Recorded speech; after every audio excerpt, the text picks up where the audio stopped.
Assalamualaikum warahmatullahi wabarakatuh. Waalaikumsalam warahmatullahi Selamat sore warga Nadiin dimanapun berada. Alhamdulillahirabbil alamin.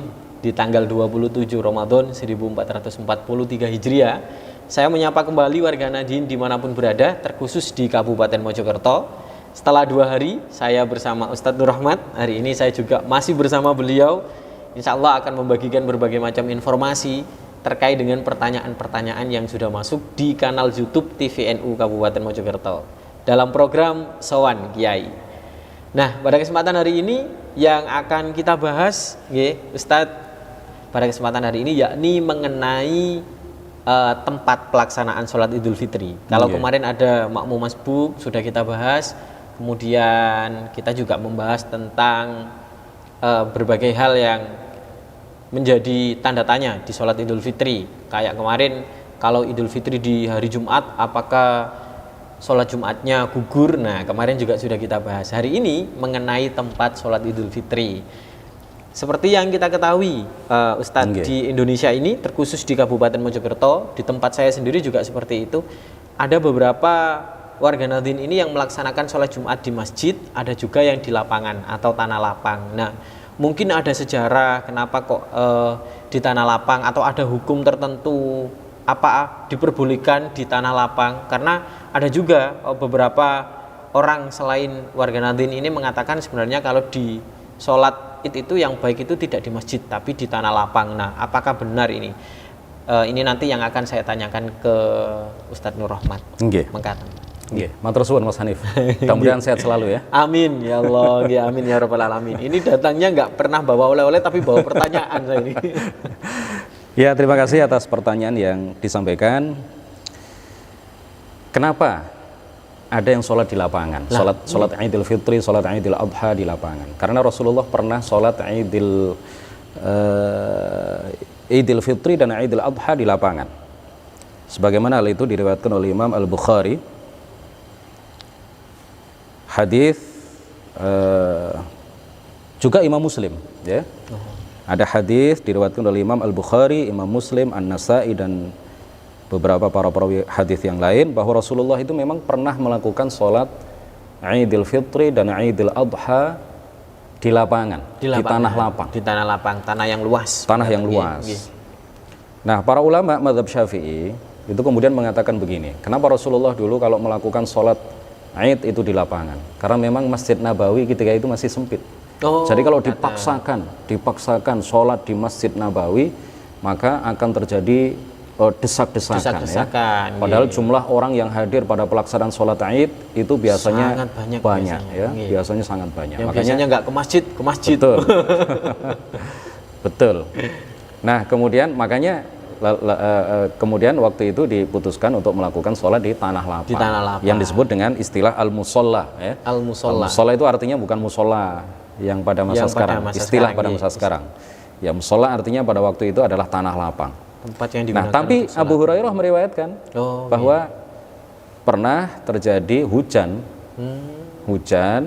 ketika pelaksanaan sholat Id, lalu sholat itu dilakukan di masjid. Nah, ini semuanya kemudian diambillah sebuah istimbat ya oleh para ulama mazhab Syafi'i. Apa yang mereka katakan? Sholat Id itu afdolnya di masjid. Jika mencukupi. Afdolnya di masjid. Jika itu mencukupi. Jika lokasinya memang memadai, jika masjidnya luas, kuota yang hadir. Betul. Jika masjidnya luas dan bisa menampung jumlah jamaah yang sekian banyak itu, maka sholat Id di masjid lebih utama. Tetapi apabila masjidnya sempit, sementara jumlah jamaah luar biasa membludak, maka justru dimakruhkan kalau sholat di masjid. Ya, lebih baik sholat di lapangan. Karena kalau dipaksakan untuk sholat di dalam masjid akan terjadi ziham, ya, desak-desakan, dan itu akan saling menyakiti satu sama lain dan mengurangi kekhusyukan dalam sholat. Betul. Langsung saja ini ya saya bacakan. Misalkan di Fathul Bari, Syarah Sahih Al-Bukhari, karangan Al-Hafidh Ibnu Hajar Al-Asqalani. Beliau mengatakan begini. Setelah menyebutkan beberapa hadis, beliau mengatakan begini. Annahu idza kana masjidul baladi wasi'an, jika masjid suatu daerah itu luas, shallau fihi, maka sebaiknya mereka sholat id itu di dalamnya. Wala yakhrujuna, dan mereka tidak keluar ke tanah lapang. Fa idza hasala dzalika fal masjidu afdal. Ya, bla bla bla bla, panjang ini. saya ringkas saja. Fa idza hasala dzalika fal masjidu afdal. Apabila luas masjid mencukupi Kuota bisa yang datang, menampung jamaah jamaah yang datang, maka fal masjidu afdal, maka masjid itu lebih masjid itu utama. menjadi utama. Lebih utama. Kemudian ini ada panjang juga ini ya, nanti saya ringkas juga. Dari kitab Al-Majmu' Syarhul Muhadzab. Ya, karya besar. Beliau ini luar biasa ya, Al-Imam Muhyiddin Ibnu Syaraf An-Nawawi. Memiliki karangan yang luar biasa, monumental. Di antaranya adalah Al-Majmu' Syarhul Muhadzab, berapa jilid itu ya. Kemudian ada Syarah Sahih Muslim, karangan beliau juga, berapa jilid itu. Sangat banyak. Punya kitabnya? Insya Allah Lain waktu. OTW. Nggih, Gusti Allah. Nggih. Beliau mengatakan begini, was-sunnatu an yusalliya salatul 'id fil musalla idza kana masjidul baladi dayyiqan. Sunnahnya seseorang itu salat Id di tanah lapang, di lapangan, jika masjidnya sempit. Oh, nggih. Jadi ini tergantung saja. Kalau masjidnya sempit, sunnahnya yang disunahkan adalah sholat Id di tanah lapang. Kalau masjidnya luas bisa menampung seluruh jamaah, sunnahnya adalah di masjid. Di masjid. Lima ruya anna nabiyya sallallahu alaihi wasallam kana yakhruju ilal musalla. Ya, berdasarkan apa yang diriwayatkan bahwa Rasulullah sallallahu alaihi wasallam melakukan sholat Id di tanah lapang atau di lapangan. Kalau dalam bahasa kita lapangan. Lapangan. Mojokertonya itu lapangan gitu. Wali anna an-nasa yakthuruna fi sholatil 'idi. Ya, karena manusia biasanya karena jamaah itu membludak jumlahnya pada pelaksanaan sholat Id. Fa idza kana al-masjidu dayyiqan, jika masjid itu sempit, ta'adzau, maka mereka akan berdesak-desakan dan tersakiti ya secara fisik, dan tidak akan bisa melaksanakan sholat dengan penuh kekhusyuan. Ini tambahan dari saya, nggak disebutkan di sini. Tambahan dari jenengan juga tadi. Ya biasanya kalau nanti anak-anak kecil juga biasanya. Betul. Ya. Biasanya kalau berdesak-desakan kan mana bisa sholat dengan khusyuk kan? Leres. Fa in kana fin nasi du'afa ustukhlifa fi masjidil balad man yusalli bihim. Jika misalkan ya, nah, tapi ini sudah keluar dari tema pembahasan tadi, nggak apa-apa, saya baca aja, nggak apa-apa ya. Untuk tambahan cuma ada beberapa baris saja. Nanti dimanapun berada. Fa in kana fin nasi du'afa ustukhlifa fi masjidil balad. Jadi jika ada beberapa orang yang lemah, tidak bisa keluar ke lapangan. Oh, nggih, misalkan sakit. Bagaimana? Ini masjidnya sempit. Orang-orang sudah terlanjur pergi ke lapangan. Lapangannya jauh. Lapangannya agak jauh. Ini ada orang-orang yang sakit misalkan. Nah, ada orang-orang yang lemah, ada orang-orang yang tua renta. Tidak boleh kena panas. Nah, ada orang-orang yang sakit asam lambung. Ya Allah. Seperti jenengan ya. Nah, ini bagaimana? Ustukhlifa fi masjidil balad.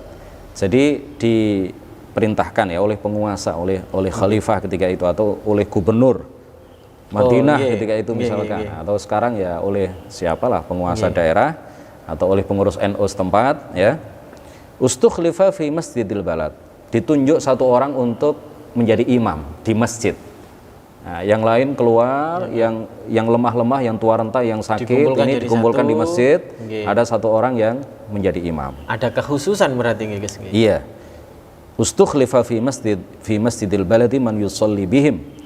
Lima ruya anna Aliyan radhiyallahu anhu istakhlafa Aba Mas'udin al-Ansari radhiyallahu anhu liyusalliya bi dha'afatin nasi fil masjid. Ini berdasarkan apa yang pernah dilakukan oleh Sayyidina Ali. Ini Sayyidina Ali pernah menunjuk Abu Mas'ud al-Ansari untuk menjadi imam sholat Id di masjid bagi para makmum yang du'afa, yang du'afa. Ke lapangan juga. Sementara yang kuat-kuat itu sholatnya di lapangan. Wa in kana al-masjidu wasi'an, jika masjidnya luas, fal masjidu afdal minal musalla. Jika masjidnya luas, maka masjid itu lebih afdal, lebih utama daripada tanah lapang. Li'annal a'immata, karena para imam, para ulama besar, lam yazalu yusalluna salatul 'idi bi Makkah fil masjidi. Karena para ulama besar, para imam, para mujtahid dulu di masa lalu, mereka selalu melakukan salat Id di Mekah itu di masjid. di Masjidil Haram. Ini. Wa li'annal masjida asyrafu wa anzaf, karena masjid itu lebih mulia dan lebih bersih dan lebih bersih. Qala Syafi'i radhiyallahu anhu fa in kana al-masjidu wasi'an fa shalla fi as-sahra'i, jika masjid itu luas lalu seseorang itu sholat di tanah lapang, fala ba'sa, tidak apa-apa. Oh, tetap tidak masalah. Tidak apa-apa, tidak apa-apa. Jadi boleh, kata beliau. Wa in kana dayyiqan fa shalla fihi wa lam yakhruj ila as-sahra'i kurihat. Justru kalau masjidnya sempit lalu sholat di dalamnya, sholat Id di dalamnya dilakukan terlalu memaksakan, maka kurihat dimakruhkan. Oh, jadi makruh jadi makruh. Li'annahu idza tarakal masjidah wa shalla fi as-sahra'i lam yakun 'alaihim dararun. Karena jika meninggalkan masjid yang sempit itu lalu sholat di tanah lapang, maka tidak terjadi doror, ya. Justru kalau sholat di masjid terjadi doror kalau sempit. Tinggal sedikit ini. Wa idza taraka as-sahra'a wa shalla fil masjidid dayyiqi ta'adzaw bizzihami wa rubbama fata ba'dhum as-shalah. Jika memaksakan diri untuk sholat di masjid yang sempit sementara jamaah membludak, maka apa yang terjadi? Ta'adzaw bizziham. Maka mereka akan berdesak-desakan dan tidak mungkin khusyuk. Tidak khusyuk, serta mungkin secara fisik mereka akan merasakan rasa sakit, sakit, apalagi anak kecil mungkin nanti dan sebagian merasa mungkin pengap, nangis, wa rubbama fata ba'dhum as-shalah, dan barangkali kata Imam Syafi'i sebagaimana dikutip di dalam kitab Al-Majmu', ya, wa rubbama fata ba'dhum as-shalah, dan barangkali ada sebagian jamaah itu yang tidak bisa ikut sholat karena sempitnya masjid. Mau sholat di mana? Apalagi, jadi mungkin menunggu di luar. Apalagi orang-orang zaman sekarang kadang sensitif, kadang mungkin adalah orang yang tidak suka pengap, orang yang tidak suka terlalu berdekatan dengan orang yang lain. Karakter orang kan memang berbeda-beda, guys. Alhamdulillah. Jelas ya? Sangat jelas, guys. Mudah-mudahan bermanfaat. Mudah-mudahan ini sangat menjadi satu ilmu yang hasanah, ilmu yang sangat luar biasa pada kesempatan sore hari ini. Sudah tanggal 27, kita sudah mendekati Idul Fitri, maka kita harus terus perbanyak keilmuan kita. Ini hal sederhana dan sepele warga nanti dimanapun berada, tetapi kita juga harus tahu dasar-dasarnya agar tidak mudah menyalahkan dan tidak mudah emosi ketika disalahkan, kan? Dasar-dasarnya kita tahu. Jadi mari kita muhasabah diri, kita koreksi diri kita lihat lingkungan kita, para panitia musola dan masjid nih yang biasanya menyelenggarakan sholat Idul Fitri. Kalau memang masjidnya tidak memenuhi standar untuk bisa ditempati, mending kita bisa melaksanakannya di lapangan. Tapi kalau memang memenuhi standar seperti apa yang disampaikan oleh Gus Nur Rahmat tadi, ya kita lebih afdolnya melaksanakannya di masjid. Betul.